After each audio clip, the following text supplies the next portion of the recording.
Hello, my name is Sai, and welcome to my first AAR.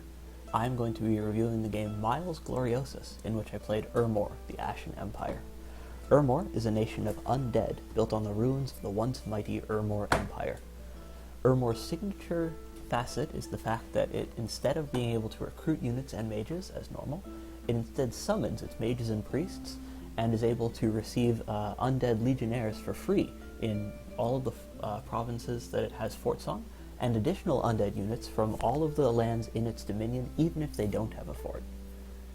Because they're comprised almost exclusively of undead, they do not need supplies. Many of their units are capable of entering water.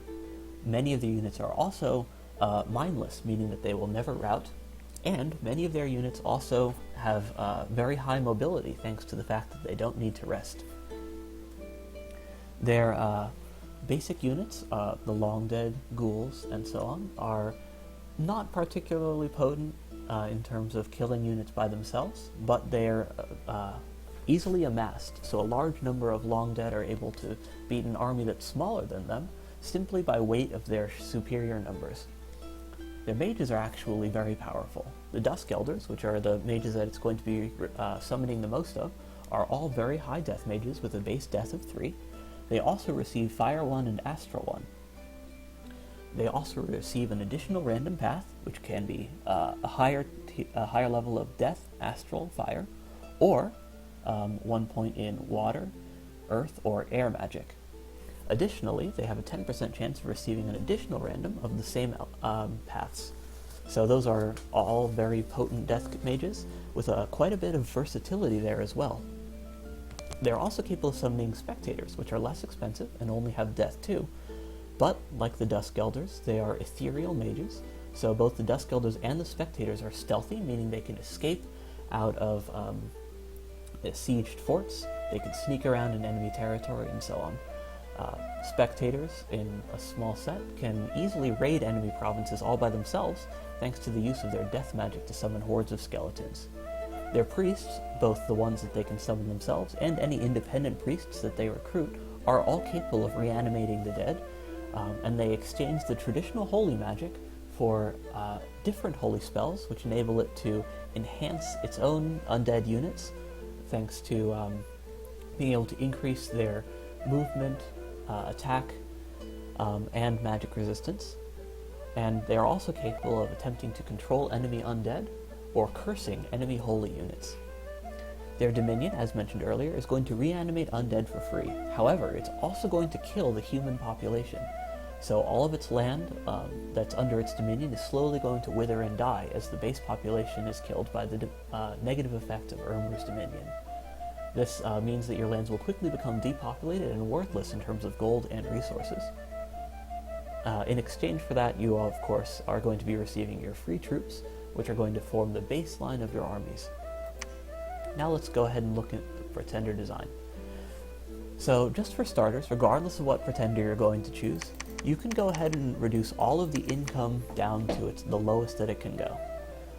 Because you're not relying on your income at all, because you know that your dominion is going to be killing your population anyways, you can go ahead and take Turmoil, Sloth, and Death, which is going to give you bonus points to spend on other portions of your pretender's design. You also almost always want to take Cold 3.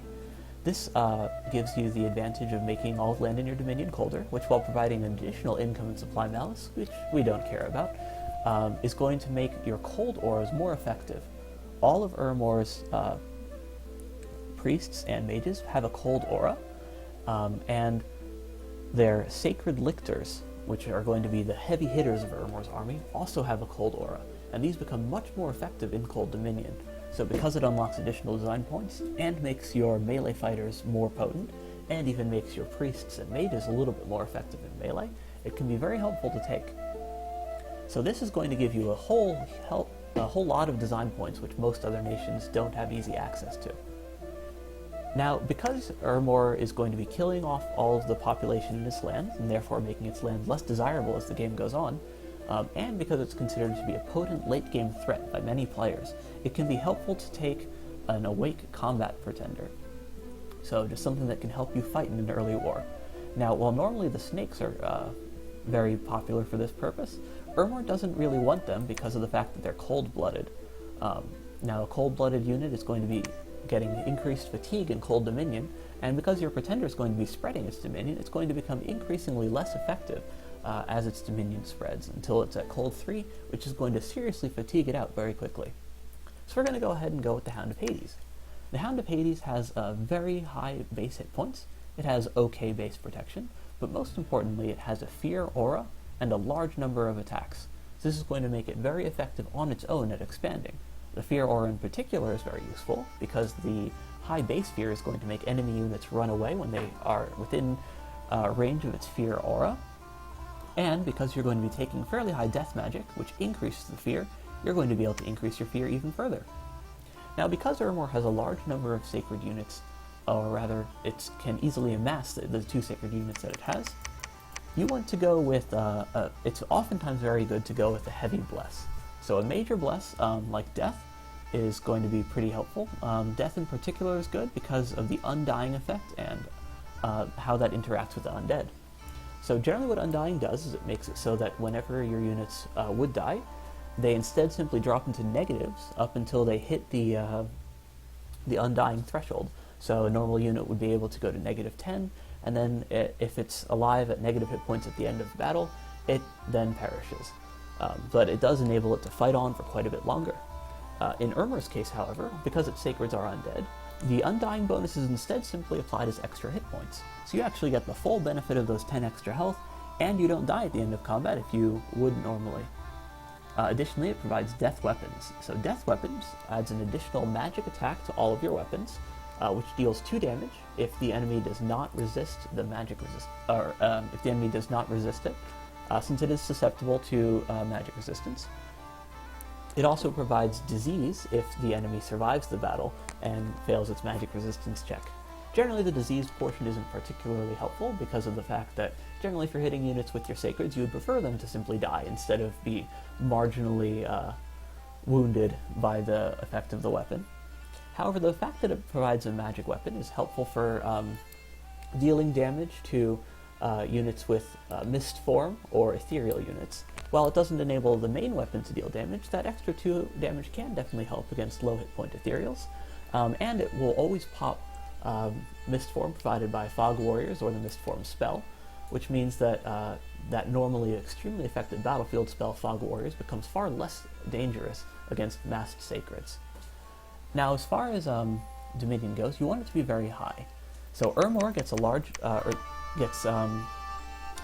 free spawn based on the amount of Dominion that it has. So generally you want to keep your Dominion score as high as possible, and even while it is going to spread the terrible Dominion that you have, you're at least going to be able to get free units out of it, and if you're bordering someone who you're at war with, it's definitely nice to push your Dominion onto their lands to reduce their income as well. After all, everything under your Dominion is going to perish, and if you're going to be fighting people, you want their land to be destroyed as well. Now, the 2 scales that help Ermor, that you often want to be positive, are Fortune and Magic. Because the land that you own is not going to be producing any income normally, it's helpful to have a high Fortune in order to get good events. So, while you're not going to be getting any normal income from taxation, you can get randomly finding some treasure or getting some merchants coming to your land and other things that come from having a high fortune, which can provide income or provide gold at least, when you don't have any income to speak of. So that's going to be pretty much where all of your income is actually going to come from once you hit late game or even the mid game and your land itself becomes completely desolate. Because you already have fortune, you oftentimes want to get magic as well. So having magic 1 already unlocks a large number of additional gem events, and it increases the chances of finding magic items and getting free laboratories in your Dominion. So by having a magic 1 and fortune 3, you're going to be getting quite a few gems, and Ermor definitely relies on that. Because of the fact that you need to summon your mages and priests, and because you just don't have any gold to speak of for most of the game, it's very helpful for you to be able to rely on getting additional gems in order to finance your magical rituals and summon the baseline units that Ermor relies on.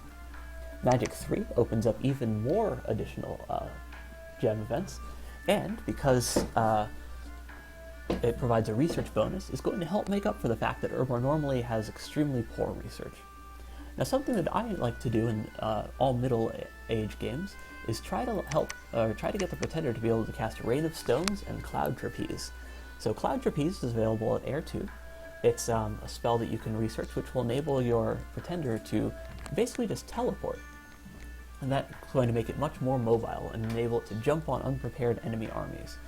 Rain of Stones, available at Earth 3 and Air 1, is going to deal a large amount of physical damage over the entire battlefield. Now, this is particularly useful for Ermor because of the nations that are strongest against Ermor, namely Pythium and Celeria. Both of these nations are capable of creating large communions of mage priests, which are normally very vulnerable because they have a baseline of basically no protection to speak of and very low hit points, but which can deal a huge amount of damage over a large area with the banish spells that they can simply spam out at almost no fatigue, and thanks to their communion are able to cast at a very high level. So these are capable of wiping out whole armies of undead, but a single casting of Rain of Stones can annihilate one of these armies almost entirely. So being able to do that on your Pretender means that when such armies start coming for you in the mid to late game, if you have Rain of Stone researched, you can wipe out the entire army all at once, so it provides a definite defensive advantage. Additionally, because you're going with a Pretender that wants to be in combat, because of its strong chassis, it's helpful to be able to transition into being able to provide additional support in the mid to late game. With your high level of death, you can cast some very potent death rituals, including both global spells such as Well of Misery, Utter Dark, and Burden of Time, and summon Tartarians and other high-tier death summons once you get the research for them. Because Ermor has a high base death income, you'll definitely be able to afford these spells. You still have some design points left over, so we can go ahead and drop those into Air. By having Air 4, you're able to forge the Air Booster Helmet, which is going to be useful for putting on your Air Random Dusk Elders. While Air 2 itself is still fairly unimpressive, it's going to enable them to be able to cast the air battlefield spells more easily. Mass Flight in particular is extremely useful if you can get a if you can get a Communion up to boost your Dusk Elder up a bit, then you can cast Mass Flight and get your hordes of skeletons instantly into combat, as well as make them immune to Earthquake. By being able to completely surround the enemy army, you can make the most of the fact that you're almost always going to be outnumbering your opponent. And because Ermor has a hard time getting communions going on its own, either relying on the fairly expensive Dusk Elders or being fortunate enough to find independent mages, which are capable of casting Astral One spells, and because you're generally needing those mages to be your lab rats and just all-around research mages, it's very risky to try to rely on them. So being able to boost up that air just a little bit more in order to require fewer communion slaves is often helpful. So with Air 4 and Earth 3, you open up a little bit more forging options. With the Earth 3, you're able to forge Dwarven Hammers, which is going to also help out your mid-game forging once you get going with that. And because your Pretender has Fear, it's going to reduce the morale of nearby units and make them rout.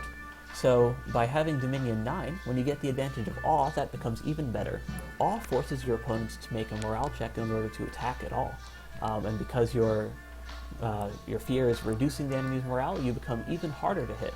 So that's going to make your early expansion very safe, because you can simply scare away all of the independent units, which are unable to even attack the big scary dog. So that's an Awake Pretender, which is capable of increasing your expansion, which is going to provide you with some nice early game gold before your Dominion kills it, and it make you more difficult to attack in the early game, because your Pretender is going to be able to fight on the front lines. Now we're going to go ahead and look at Rainbow Pretender. Ermor can use Rainbow Pretenders very effectively because of the fact that you rely so heavily on gems. So having a Rainbow Pretender is going to get your early game gem income up by being a Sight Searcher. It's going to be able to cast a large amount of supporting magic and rituals for you, and it's going to increase your versatility, which is the main point of taking the Rainbow Pretender to begin with. So we're going to, at baseline, go for the Rain of Stone, so you can provide the same benefit that we got from those paths on the Hound. Now, another thing to note is with the Lich Queen is that she's immortal. That's why we're choosing her over the less expensive mage chassis. That means that you can simply drop your Lich Queen right on top of the enemy army, cast Rain of Stones, and if you die, you die. You can very happily trade your life for enemies because with immortality, you respawn for free in your own capital, once you're assuming that you actually still own your capital. So this is a very potent defensive threat already, assuming that you can get the research up. And, like I mentioned, it's going to be able to provide some nice utility with its sight searching. So let's go ahead and bump up Death to 5 as well.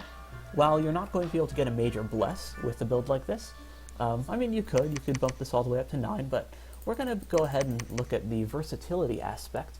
But by going with Death 5, you're still going to be able to boost it up all the way to Death 7, using only the two simple to acquire Death Booster items, namely the Skull Face and the Rod of Death. The Skull Staff, sorry. And with those two items, you can get Death 7, which opens up Tartarian Gate, which is going to be your Ermor's primary endgame spell for producing undead titans, which are both potentially strong mages and very strong warriors. Next, we're going to go ahead and go for Astral 5. So with a Starshine Skullcap, which you can make with Astral 2, and a Crystal Coin, which you can make with Earth 2 and Astral 2, you can boost your Astral all the way up to 7 as well. That's going to enable you to produce Rings of Sorcery. Those, plus the two Death Boosters already mentioned, are going to enable your Death 4 random Dusk Elders to be able to summon Tartarians as well, essentially turning your Tartarian production from something that only your pretender to do to something that you can industrialize, assuming that you have the gems for it, of course. By going to Nature 4, you both provide a little bit of extra hit points for your sacred units, and you open up the nature portion of the Tartarian factory. Because many of your Tartarians are going to come out without being commanders, it's going to be helpful to be able to cast Gift of Reason, a nature spell, which is opened up by having Nature 4 here. Nature 4 with Astral also enables you to produce Moonvine Bracelets, a nature booster, which enables your nature to go up even further, all the way up to 6 on this guy. And if you're able to get some Tree Lords awakened with the spell available at Nature 5, then you're going to be able to transform one of them if you get the Nature 5 and go all the way up to Nature 8 with a Tree Lord Staff and Moonvine Bracelet. Now, normally you don't need Nature to be that high, of course, but it does open up some interesting options. If you really do need some high-tier Nature magic, you can definitely get access to it with this build. Now, we're going to go ahead and up Air to 4.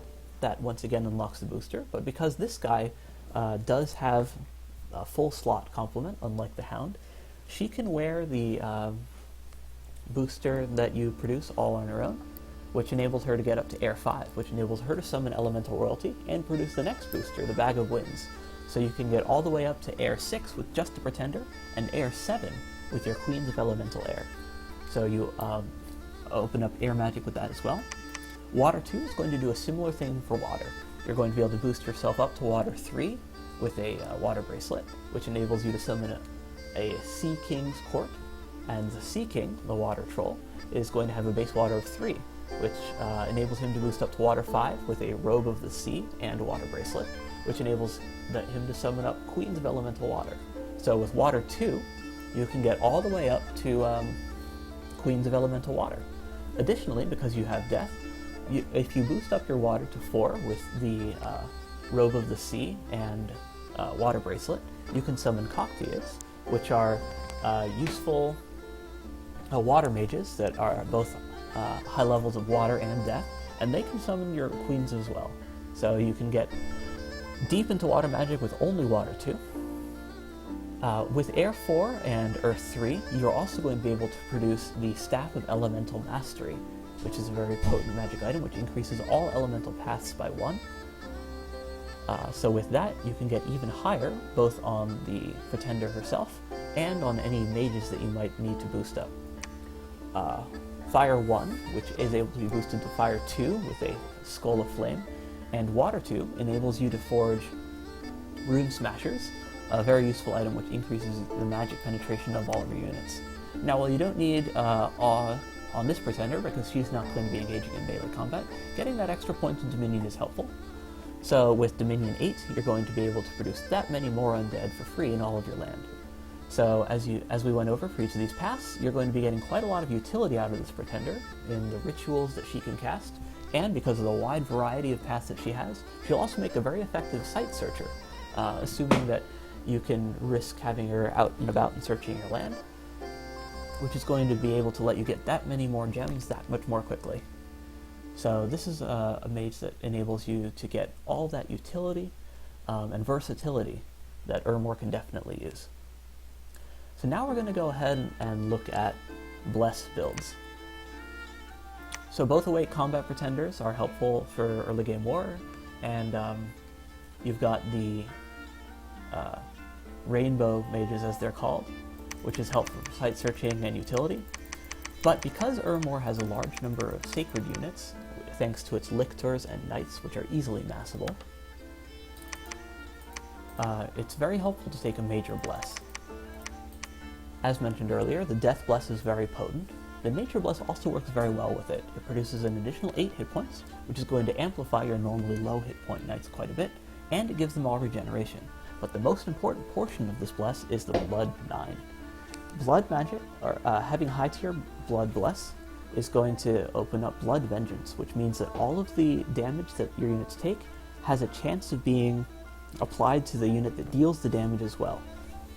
Normally, the vulnerability that Ermor has is wide area of effect anti-undead spells, such as Cleansing Water, Wither Bones, and Banishment from Communions, as mentioned earlier. All of these spells normally can simply clear away the sacreds which you would be relying on carrying you with this type of build, but with Blood Vengeance, you make it so that your units can kill the mages back whenever they try to cast such spells, simply by taking damage. Now, normally, this is something that can be countered by the enemy mages casting, say, summoning spells, or relying on simple thaumaturgs and thurgs rather than the highest tier capital-only mages to cast their banishes and so on. It's definitely still something that enables you to fight back against something that you normally are extremely vulnerable to. You have the disadvantage of needing to take an Imprisoned Pretender, which means it's going to be a while until she's out, but in the late game, your lictors are going to be an extremely powerful fighting force. Additionally, with your high-tier Death and Nature magic, you're going to be able to cast those juicy globals, like Mother Oak, Gift of Health, and all of the Death globals mentioned earlier. And if you can get those sorts of spells up, it's going to be very useful for your endgame for your Tartarians, because Gift of Health is going to be the only way that you can cure them of the afflictions that they come with. And by having a high level of nature magic, and if you can get Mother Oak up, then you can cast Gift of Reason that much more easily, enabling you to turn your normally simple soldier Tartarians into actual commanders and open up their magic. So this is definitely a very potent bless. And while you can't use the blood magic itself very easily because Ermor's land is dying and therefore incapable of being blood hunted, you still have a lot of endgame magic with just your Death and Nature, and the Blood Bless itself is impossible to overvalue. Another build, which can do a very similar thing, is the Demi-Lich. Because the Demi-Lich has a base 3 Dominion, it's able to get 1 point more Dominion while still having the exact same bless. The Blood Vengeance, of course, providing a huge bonus to all of your units, to all of your sacred units when they go up against things that normally are capable of killing them. But because the Demi-Lich only has the Death Magic base, you can choose to swap out the Nature for another one. In this case, we're going to go ahead and look at the Water Bless. The Water Bless is very useful because of the quickness that it provides. That's going to make your units get into combat that much more quickly and get an additional attack every other round. With a Quickness Bless, your Lictors and Knights are going to be hitting extremely hard. With the Strength bonus increasing all their damage and the Quickness giving them more attacks, they're going to be able to simply shred enemies once they get into melee range. And with the additional defense, they're also going to be a little bit more resilient in melee combat. Particularly if you can cast Darkness, you're going to be able to make them much more survivable against enemy melee combatants while still getting the advantage of Blood Vengeance. while they do lose out on the regeneration and bonus health from the Nature Bless, it can be worthwhile in exchange for the quickness, since they become much more effective offensively. However, the Bless that I went with this game, which I regret a little bit, and in retrospect I would have preferred the Blood Bless, was a Bless that might be familiar to you guys if you've read the famous Ermor AAR, which is the Tri-Bless featuring Water, Death, and Nature. So this gets all of the bonus health from Death and Nature, making your normally squishy units very resilient, and it makes your units much more effective in combat once they get into range thanks to the quickness. Now, while you do lose out on the magic, because the Tri-Bless is definitely very expensive, you still have decent fortune. Some prefer to go all the way to Luck 3 just to make sure that they can get their events that much more consistently, but you do lose out on some events by not even having neutral magic scales. Others prefer having Magic 1 and Fortune 1, which opens up a few more gem events, like I mentioned, even if it does make those events less likely. However, we went with the fairly conservative Luck 2 Drain 0 build. This is because this was my first time playing Ermor in a multiplayer game, and I was very reluctant to go any negative scales that I didn't that I actually would care about, unlike these guys here. My research was already not that great because Ermor is incapable of spending its gold on mages, so dropping it down further might have been problematic. The other downside of this build is that because your Pretender is imprisoned, you can't actually summon your Dusk Elders early on. You first need to either get Construction up to 4 in order to be able to produce Skull Staffs, or you're going to need to empower one of your spectators to Death 3. So there's definitely a trade-off for getting a Bless this potent, but once you have it, it makes your Lictors extremely powerful, and they'll be able to carry you throughout the entirety of the game. So the 3 different builds that we went over all have their own trade-offs. The Tri-Bless build is something that definitely forces you to rely on your Lictors and Knights, but it makes those units extremely potent. With Blood in particular, they're even able of going up against enemy mages with minimal support. With the Rainbow Pretender, you're able to go with something that gets you a whole lot of magic utility, and with the Await Combat Pretender, you're able to get something that's able to help you out in the early game by making your expansion, which is already fairly consistent, even more potent. Now there's also like other little things you can do, like with this guy here, you can go with a Pretender that's both gets the Blood Bless and gets a little bit of that versatility which we talked about earlier. So by going Astral 5, Death 5, Earth 3, Air 2, you're able to get all of the aforementioned bonuses from having high tier Astral, being able to forge those all-important rings, which will enable to get your Tartarian production going. He'll be able to produce Tartarians himself with his Death 5. He'll be able to cast Rain of Stones, although unlike the Immortal Pretender, he is going to need to be a little bit more careful about how he does so. And with the Earth 3, he'll be able to produce Dwarven Hammers to get that going, and he'll be able to Sight Search fairly effectively as well.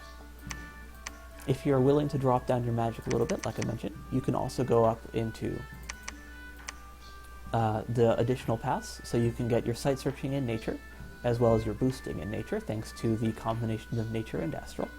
With Water 2, you'll be able to get all the water that you could want, assuming that you have the gems for it, and you'll still have that Fire-Water cross path to get Rune Smashers going if you're not lucky enough to get Dusk Elders to do that for you. And all this while still having Fortune 3 and Magic 1 in order to get the gem events. So this is another Pretender that you might want to look into. It's not quite as resilient as the Lich Queen because it lacks immortality, like I mentioned, but it can still cast battlefield support magic, as well as do all of the cool forging that you want your Pretender to do, while still bringing the major Blood Bless, which is extremely valuable on your Lictors and Knights.